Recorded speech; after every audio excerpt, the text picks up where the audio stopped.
Nick, so 24 hours in football can often be a very long time. It's come to light that Matt has resigned as manager and is going to be joining Rotherham as their new head coach. I guess what's the club and trust's reaction to that? Obviously disappointed, Scott. Matt's been a fantastic manager for Exeter City. He's given us a huge amount of joy and some really good experiences. I guess we always knew this was going to come at some point. So really, he goes with our best wishes and good fortune for the future. When were you first made aware of the interest from Rotherham in Matt? It was late last week. Rotherham asked for permission to talk to him. We've never declined that from any club, and neither would we. So we like to think we've done the right thing. Rotherham certainly did. So late last week was the first contact we had.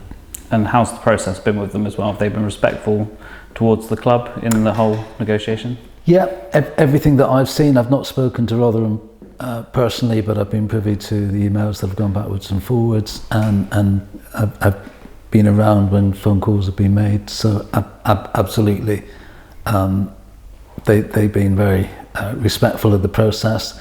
Really disappointed that we somehow managed to make an announcement, jumping the gun a little too soon. It was an honest mistake. It was what happens when you have people in different parts of the country, I think, all trying to do the best job that they can. But we put that behind us and move on. Before Matt left, did you have a chance to meet with him at all, just to kind of get his feeling about how he made the decision? Yeah, we spoke to Matt after the Bristol Rovers game. I think it was an incredibly hard decision for him. He spoke very highly of the club and even made comparisons around the ethos, but of course, Rotherham are a league above us. I think they were 10th in the league at the time. I think if you're a career man and you're looking for advancement, it was a great opportunity for him. It's testament to the work Matt's done here, and you have to say that he's certainly earned this opportunity to show what he can do in a league above as well. Yeah, absolutely. You couldn't deny him that, and I think it's a feather in our cap. I don't think we should ever assume that people always have to leave Exeter City. We've had some great players here, but neither should we stop in their way if that's what they want. I guess something that you'll probably be asked a lot, and it's something you probably can't go into depths about, but I'm assuming we're due compensation from Rotherham. Yeah, look, there's no amount of money that can replace Matt Taylor at the moment.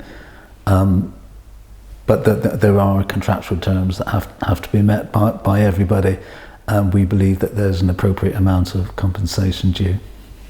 And in the interim going forward, Kevin Nicholson and John Hill are going to be taking charge of the team while we look externally for a suitable replacement for Matt.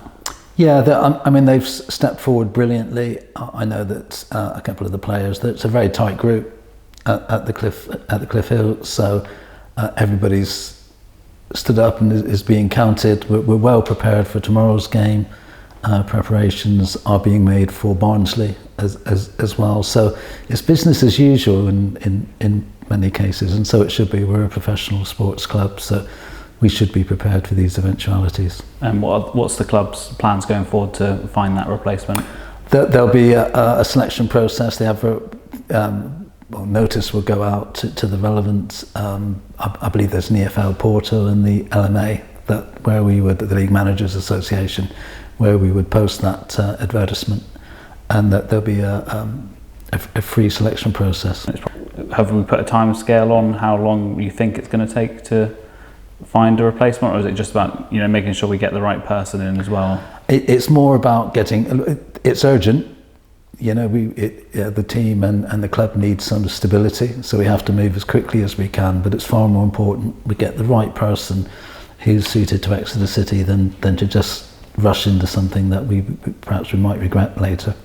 And what's the whole kind of mood been like around the club since Saturday, and when you found out that Matt was moving on? Sort of disappointment, of course, but I do believe we always thought this day would come. And we're a business, we're a professional organisation, and we've just got to get on. And from what I've seen, everybody's just doing just that. So it's a testament to the people we've got here at the club that we were able to not miss Matt, but the fact that we can just carry on.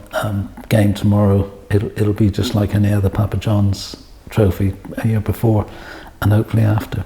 And the club finds itself in a good position. 11 games into our first League One campaign in a decade, we've got a very strong competitive squad who've shown what they can do against some established League One sides. So I guess it's just important that we carry on as we were in some respects as much as we can. Yeah, absolutely, keep that momentum. But Jonathan Hill hasn't been here for a long time, but has been here for a number of weeks now.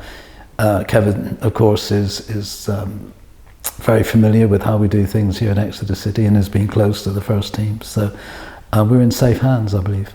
And do you have a message from the club for Matt as well? We couldn't wish him more luck if we wanted to. He's deserved his chance to shine. I hope he and his family, of course, who we often forget that the family have to move as well, and it's Rotherham's very different to Exeter. But we just wish him the very best of luck. It'll be the second result I check on every week, and I think a lot of people will be the same.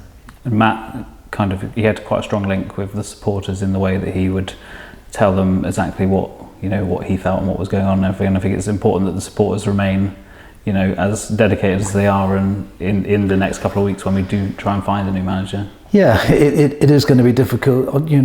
Our supporters are really patient, I think, and we would ask that they continue with that while we look for the right person rather than rush into it. But the supporters have always been fantastic. I know Matt's acknowledged it many times, and the Supporters Trust have. We know that they deserve the best, and that's what we'll be looking to do for them.